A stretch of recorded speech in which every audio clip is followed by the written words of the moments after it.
السلام علیکم۔ کراچی میں تیزاب گردی کا دردناک واقعہ، ظالم درندوں نے گھر میں گھس کر حملہ کر دیا، بیٹی کو بچاتے ہوئے ماں جاں بحق، بیٹی زخمی ہو گئی۔ کیا آپ حالات حاضرہ سے آگاہی حاصل کرنا چاہتے ہیں؟ خبر کے پیچھے چھپے اصل حقائق جاننا چاہتے ہیں تو ابھی سبسکرائب کیجئے دل مل پاکستان کو اور ساتھ ہی گھنٹی کے نشان پر کلک کر دیں۔ آپ کو بتاتے چلیں کہ گلستان جوہر بلاک 7 گل سوسائٹی میں واقع گھر کے اندر تیزاب گردی کا واقعہ پیش آیا ہے۔ 55 سالہ خاتون سیدہ تنویر گیلانی زوجہ نعمت شاہ گیلانی جاں بحق اور ان کی بیٹی 35 سالہ رابعہ زخمی ہو گئی۔ مقتولہ کی بیٹی رابعہ نے پولیس کو بتایا کہ میرے شوہر نے مجھے 6 ماہ قبل طلاق دے دی تھی اور میرے بچے اس کے پاس ہیں۔ میرا سابق شوہر شاہد عالم مجھے اور میرے گھر والوں کو جان سے مارنے کی دھمکیاں دے رہا تھا۔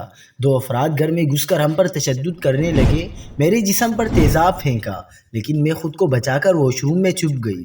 میری والدہ مجھے بچانے کے لیے دونوں افراد کو پکڑنے لگیں تو دونوں نے بزرگ خاتون پر بھی تیزاب پھینکا اور انہیں دھکا دیا تو وہ سر کے بل زمین پر گر گئیں۔